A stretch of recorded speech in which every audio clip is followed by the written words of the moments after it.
And we are back at Evergreen Speedway here on the CW11, and this is going to be a lot of fun. If you have not seen these cars race before, they are absolutely incredible. Full-on, full-bore race cars, and they've got a lot of uniqueness to them. There's not really anything out there like these guys. And here's with the lineup, here's Jeff Knight. Hey, we got starting on the front row in the pole position, the number 25 of Bryant Carlson. Outside of him in the 11S, Scott Main. The 11C in row 2 inside Chad Sinner. Outside of him is Bo Stevenson in the 22S. Row 3, Aaron Flett in the 98. Outside of him, the 09 of Cole Alton. Row number 4, Cameron Main in the 13. Outside of him, Ernie Estrin in the 32. And then bring it up in row 7 on the inside there, David Jacobson in the number 15. All right, these are what are known as 5/8 scale race cars. They're motorcycle engine powered. I believe they're running Yamaha 1200cc engines in them with Toyota Celica rear ends, believe it or not. And these cars are designed to do exactly what you're going to be seeing them do on the course, and that is to race ovals. They're phenomenal road racing cars. They have an insane horsepower to weight ratio, and they're going to get themselves wound up here as we're going to go one more lap. These cars actually started off, they're a creation of Humpy Wheeler. And they used to be able to, only place you could get them was in Charlotte, North Carolina. And they kind of set the standard. And they're a spec class car, sealed up engines, sealed transmissions. There's not a lot that you can do to them horsepower wise, but suspensions, you can make all the changes you want to make on them. They're fully adjustable all the way around. Really neat cars to get into. Surprisingly, you wouldn't think this, but you'll see guys coming out of these things that are 6.5 feet tall, and they fit in them. They're just amazing cars, and so much fun to watch. A special interest in that car you see just going by, the number 32, the yellow one, driven by Ernie Estrin, and a lot of history out here at Evergreen Speedway with the Estrin family as well. Absolutely. You know it. Absolutely. Brian, his son, who built this car and is out here helping his dad, is one of the best crew chiefs in the history of Evergreen Speedway. Driven crew chiefed a lot of the great super late model John Zaretsky back in the day. Most recently, a couple championships with Mike Holden. Good teams. Yeah, really good teams. Brian does a great job getting these things put together, and I think talking to him a while back, I dropped by to say hi, and he was kind of telling me about buying this Legend, and kind of with a specific purpose to give his dad something to do. I think it's fantastic. Yeah, I do too. Speaking of father-sons, outside of row 1, you got Scott Main, who is a instructor at Shoreline Community College in the automotive program, and his son is in row 4 in the 13 Legend. Pretty awesome. You know, it's so funny. I was walking through the pits before we get this in real quick before they start. One of them had professor on the window, and the other one had students, so it'll be easier to figure out. I love it. Here we go, you guys. We're coming to the green. All right, these guys will absolutely tear up on the 3/8, and they are underway with a nice start by the 11S of Scott Main, as Jeff mentioned. Gets on the outside there, making the high groove work. And the 22 down on the inside. Bo Stevenson. So those two side by side. Oh, getting close. Getting close. They are. These guys have absolutely no fear. And take a look at that coming down on the inside. And that was Chad Sinner, last year's champion. The first. Good to see these cars being a regular part of the Evergreen Speedway program out here. Absolutely. Brand new class last year, and great addition to an already great program at Evergreen Speedway. And nothing is cooler when there's about 25 of these things on the track at any one time. They put on a show sound like a swarm of murder hornets. Murder coming hornets. in, right? Yep, they are. All right, we are back, still underway here with our Evergreen Hornet main event. You see the number 11S of Scott Main out on the start with Chad Sinner in that 11 car. We got car. one around here in turn 4. And that maybe it looks like that might be Ernie. Looks like the 32. Yellow lights are out, so we're gonna let Ernie catch up to the back of the field here. Yeah, it's so easy. These things are so twitchy, and even on a dry, sticky track, they are a handful. And I've talked to a lot of guys that have been behind the wheel of these things, and some of them, even if they know that they're going to have a career or they're going to be really serious about this, these guys will spend a lot of time in a Legend because, and you know it well, Jeff, the best way to kind of get a sense of what your race car is doing is right at the bottom of Absolutely. your seat. And this, if you have any awareness of the sensations, these cars tell you what they want. Absolutely. And they're so much fun. Absolutely. We have something we call, it's feel. You get a feel for your race car. That's why you grow attached to a good, that's why when a good race car gets wrecked, you hurt a little bit inside because you get a feel for that car. You know what it needs. And all these guys are spending time with their cars in the shop.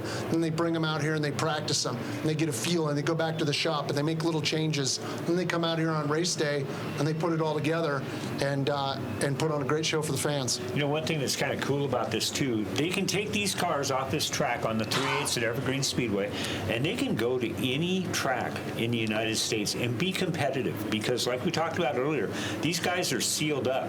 They can't break, they can't get into the motors to do any kind of tricks on them. And the inspection process, I mean, every one of these guys know exactly what it is that they're going to be going through when it comes to inspection time. Looks like we're getting ready to go green. I think we're going to be single file. It looks like the pace car just pulled off. So all right, here we go. Here they come. Scott Main's pulling it out here. Yep, and look at Chad Center now taking a look down on the inside in that 11C. The 11C stuck right there. It did. It found its spot. We're going through the inside there. Yeah, well, it got a little bit down into the water. But yeah, these things, they're just so consistently fun, and the body styles on them, they represent the old 30s and early 40s American cars from back in the day. They're just so cool. And if I haven't expressed enough how much I absolutely love these things by now, you'll probably get pretty tired of hearing about it throughout the rest of the season. They are just the best. Bo Stevenson there making a run here into turn 3 on the bottom. He hung a wheel in the water here a couple laps ago. Battle for third is shaping up.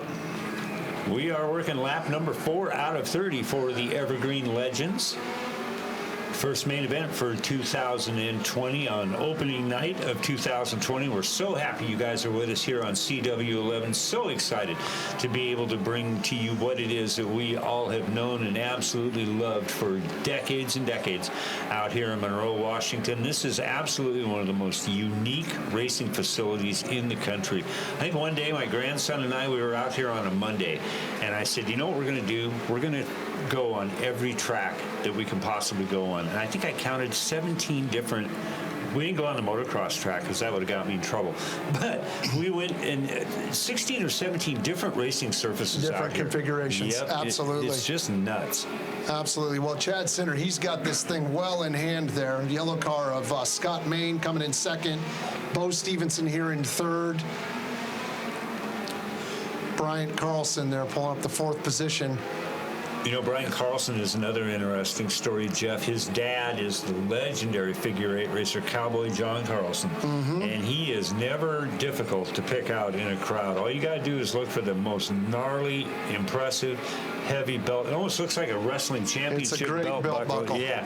And John has just been an absolute stud in the figure 8 division for many, many years. So good to see him branching out. And Brian had some time in a figure 8 car over the past couple seasons, but really has made a nice fit in these Legends. Yeah, that's fantastic. John's just a great supporter of Evergreen Speedway and racing, always there to lend a hand to somebody and help them out. And great family, another family at Evergreen Speedway. Yep, I told you guys it was going to be a recurring theme, and it's proven out virtually every race we've had tonight. You know, another cool part about these Legends, if you listen to a lot of these drivers that you see on the big stage, a lot of those guys cut their teeth in these Legends cars too. I mean, like we were talking about earlier, based out of Charlotte, North Carolina, and a lot of Dale Earnhardt Jr. got his start in a Legend, and sons, they show them racing on that quarter-mile track at Charlotte Motor Speedway, and boy, they put on a whale of a show, draw a great crowd for a Thursday night